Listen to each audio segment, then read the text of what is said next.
నమస్కారం. దూరదర్శన్ వార్తలకు స్వాగతం. నేను సరోజ. ముందుగా కరోనా కట్టడికి తీసుకోవాల్సిన జాగ్రత్తల గురించి తెలుసుకుందాం. కరోనాను నియంత్రించేందుకు ప్రతి ఒక్కరూ మాస్క్ను తప్పనిసరిగా ధరించాలి. ముక్కు, నోరు కప్పి ఉంచేలా సరైన పద్ధతిలో మాస్క్ను ధరించాలి. తరచూ చేతులను శుభ్రం చేసుకోవాలి. వ్యక్తిగత పరిశుభ్రతను పాటిస్తూ భౌతిక దూరాన్ని తప్పక పాటించాలి. అర్హులందరూ వ్యాక్సిన్ వేయించుకోవాలి. నిబంధనలను పాటిద్దాం. కరోనాను జయిద్దాం. ఇప్పుడు ముఖ్యాంశాలు.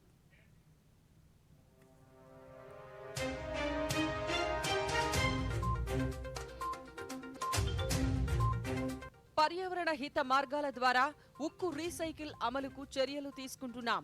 కేంద్ర ఉక్కు శాఖ మంత్రి రామచంద్ర ప్రసాద్ సింగ్ వెల్లడి.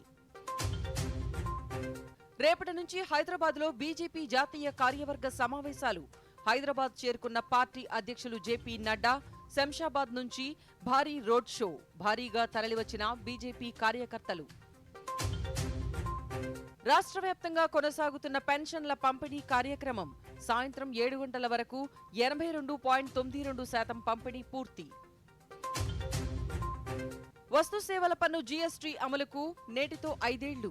ఈ ఏడాది జూన్లో జీఎస్టీ వసూళ్లు 1,44,000 కోట్ల రూపాయలకు చేరిందన్న కేంద్ర ఆర్థిక మంత్రి నిర్మలా సీతారామన్. పూరీలో వైభవంగా ప్రారంభమైన జగన్నాథుని రథయాత్ర. అహ్మదాబాద్లో ఈ ఉదయం రథయాత్రను ప్రారంభించిన హోంమంత్రి అమిత్ షా. ఈ నెల 18 నుండి పార్లమెంటు వర్షాకాల సమావేశాలు. ఈ నెల 18న రాష్ట్రపతి ఎన్నిక, ఆగస్టు 6న ఉపరాష్ట్రపతి ఎన్నిక. ఇక వివరాలు చూద్దాం. పర్యావరణ హిత మార్గాల ద్వారా ఉక్కు రీసైకిల్ అమలుకు చర్యలు తీసుకుంటున్నట్లు కేంద్ర ఉక్కు మంత్రి రామచంద్ర ప్రసాద్ సింగ్ పేర్కొన్నారు. స్టీల్ సెక్టార్లో సర్క్యులర్ ఎకానమీ కోసం రోడ్ మ్యాప్ తయారీ, అమలు అంశాలపై కన్సల్టేటివ్ కమిటీ సమావేశం ఈరోజు తిరుపతిలో నిర్వహించారు. ఈ సందర్భంగా కేంద్ర మంత్రి మాట్లాడుతూ ఉక్కు రీసైకిల్ చేయదగిన పదార్థమని, దీనిని ఏ విధంగా పర్యావరణ హితంగా చేయాలి అనే దానిపై సాధ్యాలను సుదీర్ఘంగా చర్చించినట్లు తెలిపారు. परामर्शदात्री समिति की बैठक थी और वर्ष में ये 6ठी बैठक संपन्न हुई। आज जो हमारा यहाँ विषय था वो था कि जो हमारा ये इस्पात मंत्रालय है, तो अपने देश में जो जिसको हम लोग बोलते हैं चक्रीय अर्थव्यवस्था, सर्कुलर इकोनॉमी, उसमें इसका क्या योगदान हो सकता है, उसी के बारे में हमारे विभाग की तरफ से हमारे माननीय सांसद महोदय को बताया गया। सब लोगों ने महत्वपूर्ण सुझाव भी दिए हैं और आगे आने वाले समय में आप जानते हैं कि इस्पात का जो महत्व है अपने देश की अर्थव्यवस्था में बढ़ने वाला भी है, और साथ ही साथ जो हमारा इस्पात का निर्माण हो वो हमारा इस्पात भी हरित हो, ग्रीन हो, कम से कम जो है उससे वायुमंडल का नुकसान हो, इसके बारे में भी सब जगह चर्चा हो रही है। और आप सब अवगत हैं कि माननीय प्रधानमंत्री जी ने कमिटमेंट भी दिया है कि 2070 तक हम लोग कार्बन न्यूट्रल हो जाएंगे, और इसलिए ज़रूरी है कि आगे आने वाले समय में जो इस्पात से जो हमारा जो स्क्रैप निकलता है, जो कबाड़ी होता है, उससे कैसे हम लोग जो है ज़्यादा से ज़्यादा उपयोग कर करके फिर से हम लोग स्टील बना सकते। తెలంగాణలోని హైదరాబాద్లో బీజేపీ జాతీయ కార్యవర్గ సమావేశాలు రేపటి నుంచి ప్రారంభం కానున్నాయి. హెచ్ఐసిసి వేదికగా జరిగే ఈ సమావేశాలలో ప్రధాని నరేంద్ర మోదీతో పాటు పలు రాష్ట్రాల ముఖ్యమంత్రులు, పార్టీ నేతలు పాల్గొంటారు. జాతీయ కార్యవర్గ సమావేశాలలో పాల్గొనేందుకు ఆ పార్టీ జాతీయ అధ్యక్షుడు జేపీ నడ్డా హైదరాబాద్ చేరుకున్నారు. శంషాబాద్ నుంచి భారీ కాన్వాయ్తో జేపీ నడ్డా రోడ్ షో నిర్వహించారు. ఓపెన్ టాప్ వాహనంలో నిర్వహిస్తున్న ర్యాలీకి భారీగా కార్యకర్తలు తరలివచ్చారు. దారి పొడవునా పార్టీ జాతీయ అధ్యక్షుడికి పార్టీ శ్రేణులు ఘన స్వాగతం పలికారు. శ్రేణులకు అభివాదం చేస్తూ నడ్డా ముందుకు సాగారు. అంతకుముందు శంషాబాద్ విమానాశ్రయంలో పార్టీ రాష్ట్ర అధ్యక్షుడు బండి సంజయ్, నిజామాబాద్ ఎంపీ అరవింద్, రాజ్యసభ సభ్యుడు లక్ష్మణ్, జాతీయ కార్యవర్గ సభ్యురాలు విజయశాంతి తదితరులు నడ్డాకు స్వాగతం పలికారు. రాష్ట్ర వ్యాప్తంగా వైఎస్ఆర్ పెన్షన్ల పంపిణీ కార్యక్రమం కొనసాగుతోంది. ఉదయం నుంచే వాలంటీర్లు ఇంటింటికి వెళ్లి పెన్షన్ అందిస్తున్నారు. మొత్తం 60,53,000 మంది పెన్షనర్లకు గాను 1,537 కోట్ల రూపాయలను ప్రభుత్వం విడుదల చేసింది. సాయంత్రం 7 గంటల వరకు 82.92% పెన్షన్ల పంపిణీ పూర్తయింది. 50,20,054 మంది పెన్షన్లు తీసుకున్నారు.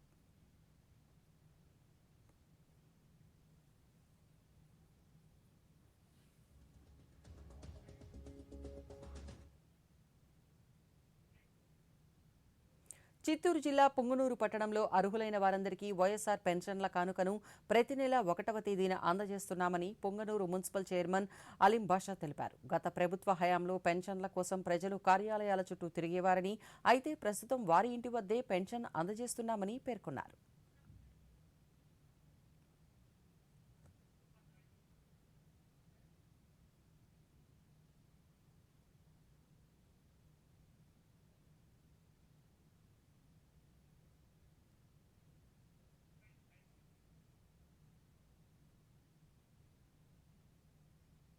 స్థాయి ప్లీనరీ సమావేశాలకు అనుసరించి ప్రతి నియోజకవర్గంలో కూడా రాష్ట్ర వ్యాప్తంగా ఉండే 175 నియోజకవర్గాల్లో కూడా నియోజకవర్గ స్థాయి ప్లీనరీ సమావేశాలని కూడా ఇప్పటికే నిర్వహించుకోవడం జరిగింది.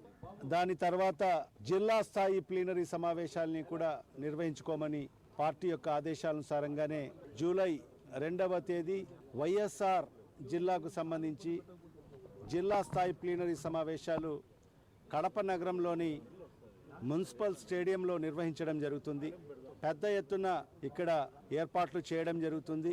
మరి జిల్లా నుంచి నూతనంగా ఏర్పాటైన ఏదైతే వైఎస్ఆర్ జిల్లా ఉందో ఆ జిల్లాలకు సంబంధించిన 7 నియోజకవర్గాలైన ఆ 7 నియోజకవర్గాల నుంచి వైఎస్ఆర్ కాంగ్రెస్ పార్టీ నాయకులు మరి కార్యకర్తలు, వైఎస్ఆర్ అభిమానులు, జగనన్న అభిమానులు, వైఎస్ఆర్ కుటుంబ సభ్యులందరూ కూడా ఈ కార్యక్రమంలో పెద్ద ఎత్తున పాల్గొని ఈ యొక్క జిల్లా స్థాయి ప్లీనరీ సమావేశాలను విజయవంతం చేయవలసిందిగా ప్రతి ఒక్కరిని కూడా నేను సవినయంగా కోరుకుంటున్నాను.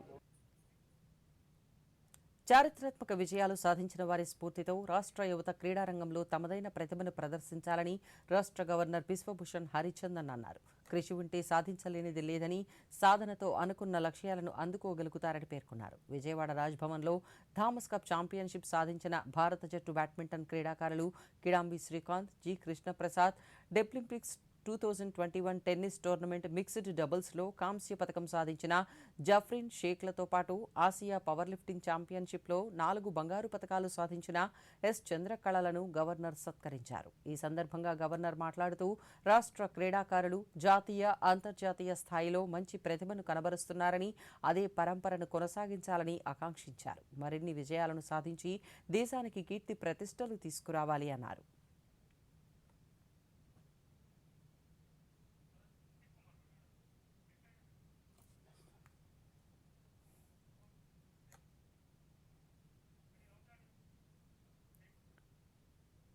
శ్రీకాకుళం జిల్లా సమగ్ర అభివృద్ధికి ముఖ్యమంత్రి జగన్మోహన్ రెడ్డి కట్టుబడి పనిచేస్తున్నారని మాజీ ఉప ముఖ్యమంత్రి ధర్మాన కృష్ణదాస్, పాతపట్నం శాసనసభ్యురాలు రెడ్డి శాంతిలు చెప్పారు.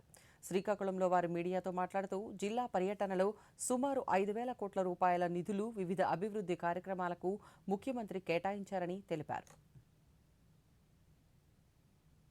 శ్రీకాకుళం ఎప్పటి నుంచో ఎదురు చూస్తున్నటువంటి ఆనాడు తెలుగుదేశం పార్టీలో చంద్రబాబు నాయుడు గారి ఆధ్వర్యంలో కూలగొట్టు స్టేడియంని మళ్ళీ పునరుద్ధరించే దిశగా 10 కోట్ల రూపాయలు గౌరవ ప్రీతమ రెవెన్యూ శాఖ మంత్రుల కోరిక మేరకు గతంలో ఉన్న పెండింగ్ బిల్స్ కూడా క్లియర్ చేసి మరి ఇప్పుడు 10 కోట్లు మళ్ళీ ఇచ్చి దాన్ని పూర్తి చేసేదానికి తీసుకున్న నిర్ణయానికి హృదయపూర్వకంగా స్వాగతిస్తూ, అలాగే ఇంటిగ్రేటెడ్ కలెక్టరేట్ ఆనాడు నేను ఉప ముఖ్యమంత్రిగా ఉండేటప్పుడే ఈ స్టేడియం గురించి, ఆ ఇంటిగ్రేటెడ్ కలెక్టరేట్ గురించి, ఇతర కొన్ని వంశధార పనుల గురించి నేను అడగడం జరిగింది 2-3 సార్లు. సీఎం గారు కూడా సాయం చేసి మరీ ఇచ్చినటువంటివి ధనంజయ రెడ్డి గారికి ఆ రోజు ఇచ్చారు.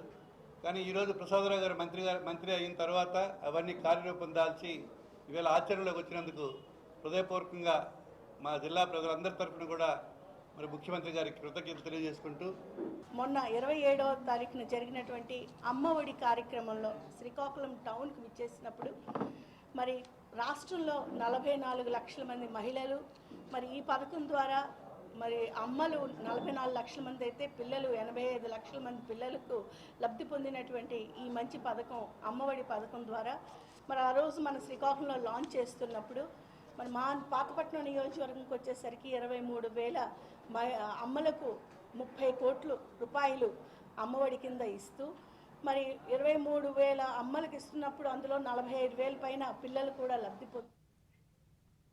వస్తు సేవల పన్ను జీఎస్టీ వసూళ్లు మరోసారి భారీ ఎత్తున నమోదయ్యాయి. 2022 జూన్లో జీఎస్టీ వసూళ్లు వార్షిక ప్రాతిపదికన 56% పెరిగి 1,44,000 కోట్లకు చేరినట్లు కేంద్ర ఆర్థిక శాఖ మంత్రి నిర్మలా సీతారామన్ వెల్లడించారు. మే నెల 1,41,000 కోట్లు వసూలవ్వగా జూన్లో అంతకుమించి పన్ను వసూళ్లు నమోదయ్యాయని పేర్కొన్నారు. దేశ చరిత్రలో అతిపెద్ద పన్ను సంస్కరణ అయిన జీఎస్టీ 2017 జూలై 1న అమలులోకి రాగా ఈ ఏడాది జూన్ 30తో 5 ఏళ్లు పూర్తి చేసుకుంది. ఈ సందర్భంగా ఢిల్లీలో జరిగిన కార్యక్రమంలో జీఎస్టీ ప్రగతిపై కేంద్ర మంత్రి ప్రసంగించారు. గతంతో పోలిస్తే పన్ను ఎగవేతలు తగ్గాయని పేర్కొన్నారు.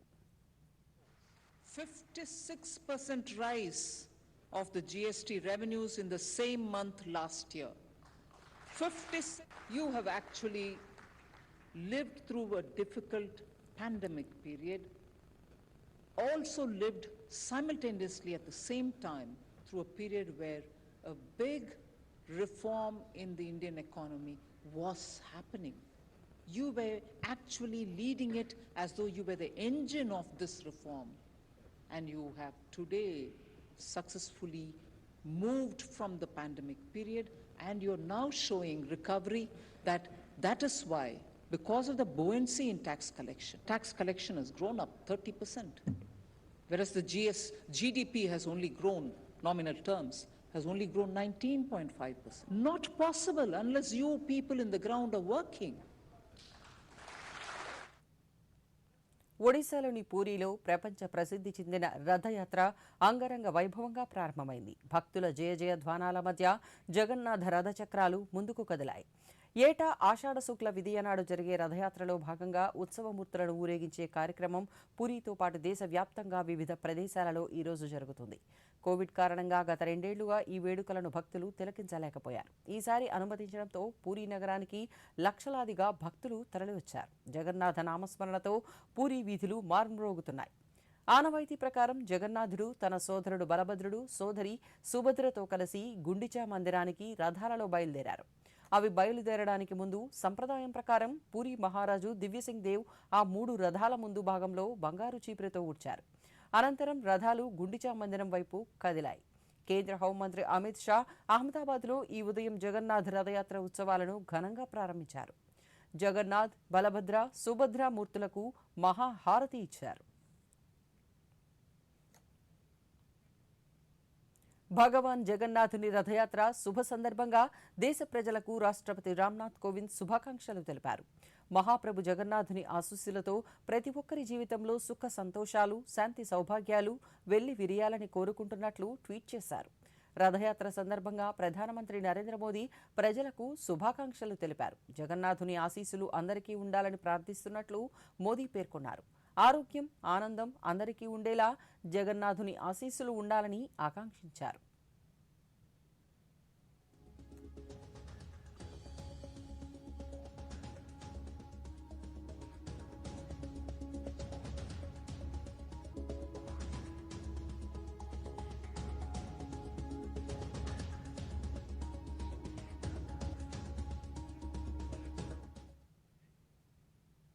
జూలై 3వ తేదీ సాయంత్రం హైదరాబాద్లోని పెరేడ్ మైదానంలో భారతీయ జనతా పార్టీ విజయ్ సంకల్ప్ సభ జరుగుతుందని బీజేపీ జాతీయ కార్యదర్శి తరణ్ చుగ్ తెలిపారు.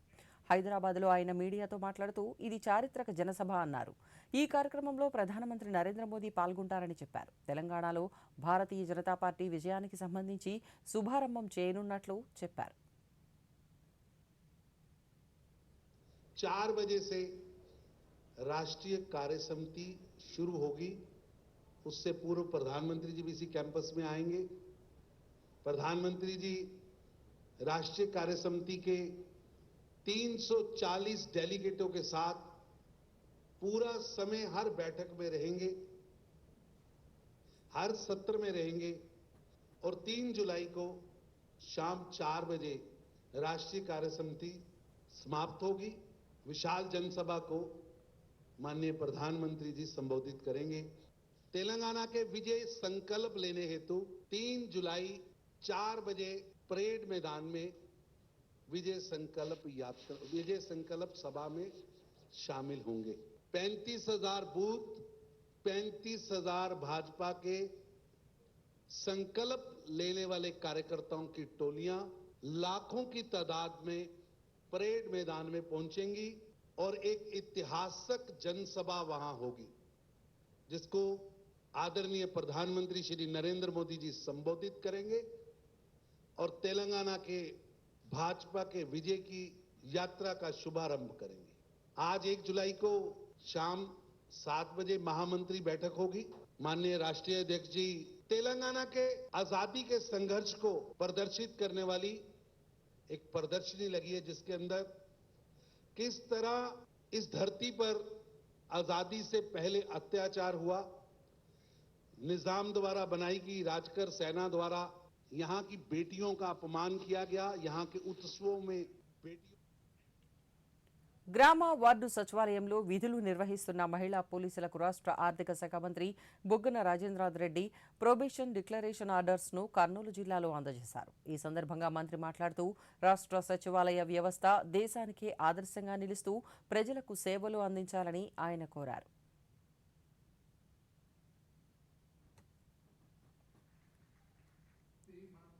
ఉద్యోగం అన్న తర్వాత మనం ఎంతసేపు మన ప్రొటెక్షన్ అని చూడకూడదు, మన సర్వీస్ టు ద నేషన్ అనేది చూడాలి.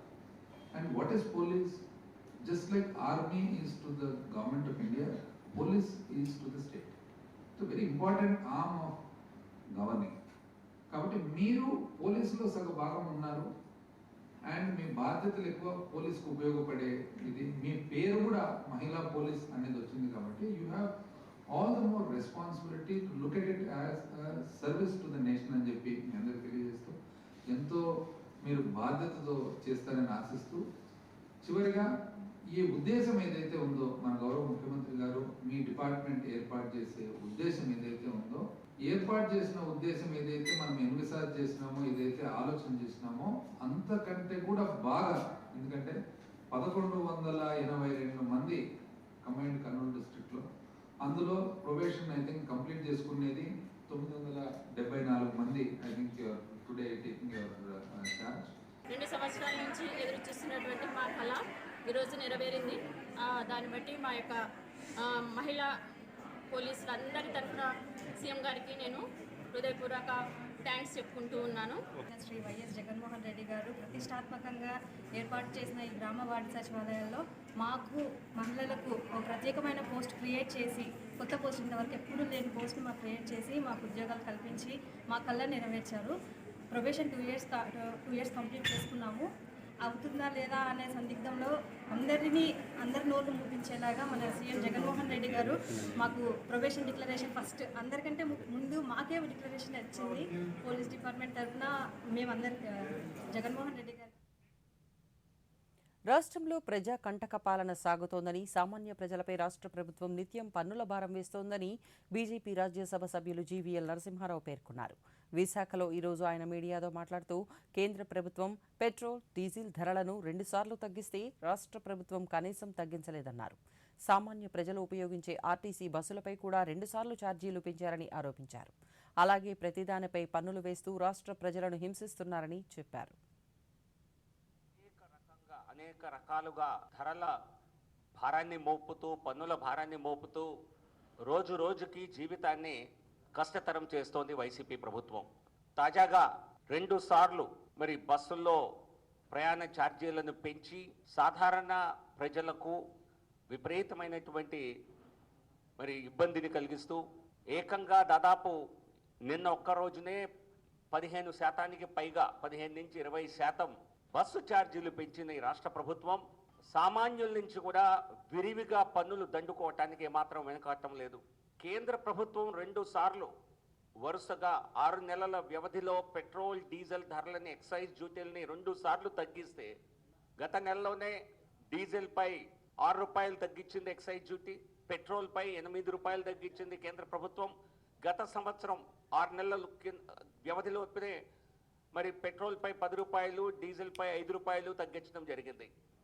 2 సార్లుగా కేంద్ర ప్రభుత్వం ఈ స్థాయిలో ఎక్సైజ్ డ్యూటీని తగ్గించి ప్రజలకు, సామాన్య ప్రజలకు ఊరటనివ్వటానికి ప్రయత్నం చేస్తే ఈ రాష్ట్ర ప్రభుత్వం మాత్రం చాలా దారుణంగా సామాన్య ప్రజల నుంచి ఈ రకంగా డబ్బులు వసూలు చేస్తోంది. నిజంగా మీరు అన్నిట్లో మేము నెంబర్ 1 అని మీరు భావిస్తే అసెంబ్లీని రద్దు చేసి ప్రజల తీర్పుని మరొకసారి కోరండి. నిజంగా మేము 175 గెలవాలి, గెలుస్తామన్నటువంటి ధీమా మీకుంటే, కనీసం అధికారంలోకి వస్తామన్న ధీమా మీకుంటే, మీకు బీజేపీ ఇచ్చే ఛాలెంజ్, మీరు ప్లీనరీలో అసెంబ్లీని రద్దు చేసి ఎన్నికలకు వెళ్ళండి. అంతేగాని ప్రతిరోజు ప్రతి నెల ఏదో ఒక రకమైనటువంటి ప్రజా వ్యతిరేక నిర్ణయాన్ని మీరు తీసుకుంటూ ప్రజలపై భారం మోపుతున్నారు. జాతీయ వైద్యుల దినోత్సవ వేడుకలు గుంటూరు జిల్లా మంగళగిరి ఎయిమ్స్లో ఘనంగా ప్రారంభమయ్యాయి. ఎయిమ్స్ ఆవరణలోని అవుట్ పేషెంట్ విభాగం భవనంలో ఈ వేడుకలు నిర్వహిస్తున్నారు. 3 రోజుల పాటు ఈ వేడుకలు జరగనున్నాయి. తొలి రోజైన ఈ రోజు ఎయిమ్స్ అన్ని విభాగాల వైద్యుల బృందం సెల్ఫీ సోషల్ క్యాంపెయిన్ నిర్వహించారు. వైద్యం కోసం వచ్చిన రోగులతో తమ వైద్య సేవలను వివరించి వారికి అవసరమైన వైద్య సేవలను అందించారు. సెల్ఫీ సోషల్ క్యాంపెయిన్ అనంతరం జాతీయ వైద్యుల దినోత్సవ స్టిక్కర్స్ క్యాంపెయిన్ కార్యక్రమం నిర్వహించారు. అనంతరం మంగళగిరి ఎయిమ్స్కు చెందిన అన్ని విభాగాలకు చెందిన అందరు వైద్యులు రక్తదాన శిబిరాన్ని నిర్వహించారు. రేపు మొక్కలు నాటే కార్యక్రమం జరగనుంది. విజయవాడ అంతర్జాతీయ విమానాశ్రయంలో కరోనా మహమ్మారి ప్రభావం కారణంగా దాదాపు 2 సంవత్సరాల పాటు నెమ్మదించిన అభివృద్ధి పనులు ఇప్పుడు శరవేగంగా ముందుకు సాగుతున్నాయని మచిలీపట్నం పార్లమెంటు సభ్యులు వి బాలశౌరి తెలిపారు.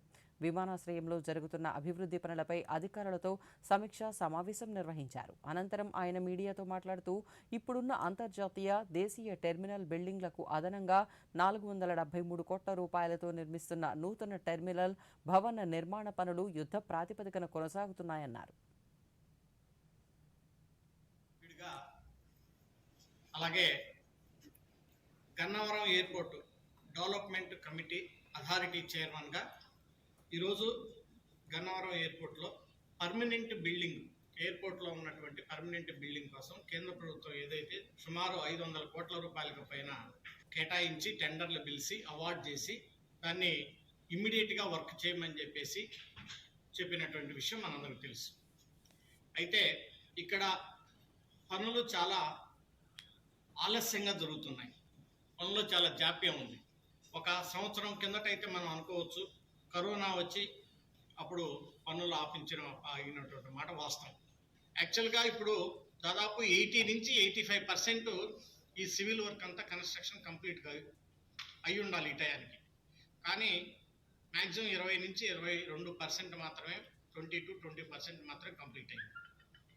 సో అధికారులు చెప్పేది ఏంటంటే వచ్చేటువంటి జూన్, జూలై, ఆగస్టు లోపల డెఫినెట్గా ఇది కంప్లీట్ అయిందని చెప్పేసి అంటున్నారు. సో దాదాపు 50,000 స్క్వేర్ మీటర్లు కన్స్ట్రక్షన్ ఉండేటువంటి ఇది 6 ఏరో బ్రిడ్జెస్ ఉన్నాయి. అలాగే అరైవల్ బిల్డింగు, డిపార్చర్స్ బిల్డింగు ఇవన్నీ కూడా ఉన్నాయి. సో ఈ వర్క్ని 12 నెలల్లో కానీ మనం కానీ డివైడ్ చేసుకునేటట్లయితే వారానికి ఎంత మనం ప్రోగ్రెస్ చేస్తే ఇది కంప్లీట్ అవుతుంది, అలాగే మంత్లీ ఎంత ప్రోగ్రెస్ చేస్తే ఇది కంప్లీట్ అవుతుందని ఒక టార్గెట్ నిర్ణయించుకొని దాని ప్రకారంగా దీన్ని పర్ఫెక్ట్గా జిఎం గారిని, డైరెక్టర్ గారిని కోరేది ఏంటంటే బట్ వచ్చే జూన్, జూలైకి మీరు ఏదైతే చెప్తా ఉన్నారో ఆ టైం కల్లా పర్ఫెక్ట్గా ఇది కంప్లీట్ కావాలి.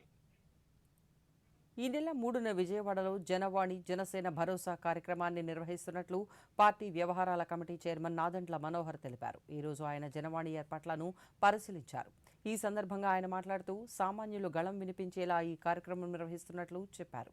ప్రభుత్వంలో చలనం తీసుకురావడం కోసమే జనవాణి కార్యక్రమం నిర్వహిస్తున్నట్లు తెలిపారు. వైసీపీ ప్రభుత్వం ప్రజా సమస్యలను పరిష్కరించడం లేదు అన్నారు. అనేక వర్గాలు సమస్యలతో సతమతమవుతున్నా ముఖ్యమంత్రి స్పందించడం లేదన్నారు. Taken a single grievance from public in the last 3 years. Earlier there used to be a practice, including his father used to follow. Every day in the morning for about 1 hour, Chief Minister would step out of his house, receive any grievances that are there so that they can be addressed, especially Chief Minister's Relief Fund or any financial assistance, revenue issues, police issues. They used to respond. This has never happened. We have never seen a Chief Minister work like this. Secondly, the district collectors who are conducting Spandana program, as well as the local MLAs and MPs are supposed to participate in Gadapa Gadapa program which the party launched recently. So we've been watching it from the past 2 months. They are not allowing anyone to come forward and give genuine representations. We were shocked. Anyone who comes forward and gives a complaint, they are being taken to the police station and put to undue harassment. So Pawan Kalyan Garu decided on behalf of Jansena party, for 5 Sundays we will do this program across the state. beginning on the 3rd at Vijayawada. We will accept grievances from all public, from associations, from several issues that are pending in the state. These issues will be immediately acknowledged and will be sent to the concerned department by Pawan Kalyan Garu. And we'll also ensure, recently a senior IAS officer, Mr. Varaprasad, joined our party. He will be following up these representations from the next day at the government level to make sure that justice is delivered at least in a democratic way to all those people who have petitioned. Parliament వర్షాకాల సమావేశాలు ఈ నెల 18 నుంచి ప్రారంభం కానున్నాయి. August 12 వరకు ఈ సమావేశాలు జరగనున్నట్లు లోక్సభ, రాజ్యసభ సెక్రటేరియట్లు విడివిడిగా నోటిఫికేషన్లు జారీ చేశాయి. ఈ నెల 18న రాష్ట్రపతి ఎన్నిక జరగనుండగా ఆగస్టు 6వ తేదీన ఉపరాష్ట్రపతి ఎన్నిక జరగనుంది. 2 రాజ్యాంగ పదవులకు సంబంధించిన ఓట్ల లెక్కింపు పార్లమెంట్ హౌస్లో జరగనుంది. కొత్తగా ఎన్నికైన రాష్ట్రపతి ఈ నెల 25న పార్లమెంటు సెంట్రల్ హాల్లో ప్రమాణ స్వీకారం చేస్తారు. ఇక ఉపరాష్ట్రపతి ఆగస్టు 11న ప్రమాణ స్వీకారం చేస్తారు. ప్రధానమంత్రి నరేంద్ర మోదీ నేతృత్వంలో వ్యవసాయ రంగంలో అనేక మార్పులు వచ్చాయని, దీని ద్వారా రైతుల జీవన ప్రమాణాలు ఎంతగానో మెరుగుపడ్డాయని కేంద్ర వ్యవసాయ శాఖ మంత్రి నరేంద్ర సింగ్ తోమర్ అన్నారు. ఢిల్లీలోని కృషి భవన్లో దూరదర్శన్ కిసాన్ ఛానల్ స్టూడియోను మంత్రి ప్రారంభించారు. ఈ సందర్భంగా మంత్రి మాట్లాడుతూ రైతులు ఆధునిక సాంకేతిక పరిజ్ఞానాన్ని వినియోగించి వ్యవసాయం చేస్తున్నారు అన్నారు. एक ऐसा साधन है जिससे आसानी से कम समय में ज़्यादा लोगों तक अपनी बात पहुंचाई जा सकती है. प्रधानमंत्री नरेंद्र मोदी जी के नेतृत्व में गत 8 वर्षों में किसानों के जीवन स्तर में बदलाव आया है और किसानी के क्षेत्र में भी आमूलचूल परिवर्तन हो रहा है. ऐसे समय में किसान टेक्नोलॉजी से जुड़े, वर्तमान परिवेश को पहचाने, महंगी फसलों की ओर जाए और मुनाफे की खेती करे. इस दृष्टि से सरकार और किसान के बीच में एक मजबूत और नियंत्रित ब्रिज की आवश्यकता है. यद्यपि यह काम डीडी किसान चैनल और दूरदर्शन मिलकर कर रहे थे, लेकिन अब मंत्रालय में ही स्टूडियो की स्थापना हो गई है, तो मंत्रालय के संबंधित जो अधिकारीगण हैं वो भी यहाँ पर आसानी से उपलब्ध हो सकते हैं. मिनिस्टर्स हैं वो भी आसानी से उपलब्ध हो सकते हैं. దేశీయ స్టాక్ మార్కెట్ సూచీలు ఈ రోజు నష్టాలతో ముగిశాయి. ఉదయం జూన్ నెలకు నష్టాలతో స్వాగతం పలికిన మార్కెట్లు రోజంతా అదే బాటలో పయనించాయి. ఉదయం 52,863 వద్ద నష్టాలతో ప్రారంభమైన సెన్సెక్స్ చివరకు 111 పాయింట్ల నష్టంతో 52,908 వద్ద ముగిసింది. 15,703 వద్ద ప్రతికూలంగా ప్రారంభమైన నిఫ్టీ చివరకు 28 పాయింట్లు నష్టపోయి 15,752 వద్ద స్థిరపడింది. డాలర్తో పోలిస్తే రూపాయి మారకపు విలువ మార్కెట్లు ముగిసే సమయానికి ₹79.03 వద్ద ట్రేడ్ అవుతోంది. ఉత్తర ఒడిషా, దాని పరిసర ప్రాంతాలలో ఈ నెల 4వ తేదీ నాటికి అల్పపీడనం ఏర్పడే అవకాశం ఉందని అమరావతిలోని వాతావరణ కేంద్రం అధికారులు తెలిపారు. దీంతో పాటు ఆంధ్రప్రదేశ్, యానాంలో దిగువ ట్రోపో ఆవరణలో పశ్చిమ గాలులు వీస్తున్నాయి. వీటి ప్రభావంతో రాష్ట్రంలో రాగల 48 గంటలలో ఉరుములతో కూడిన జల్లులు అనేక చోట్ల కురిసే అవకాశం ఉన్నట్లు అధికారులు తెలిపారు. వీటితో పాటు తూర్పు గోదావరి, యానాం, పశ్చిమ గోదావరి, కృష్ణా జిల్లాలలో 1 లేదా 2 చోట్ల భారీ వర్షాలు కురిసే అవకాశం ఉన్నట్లు అధికారులు తెలిపారు.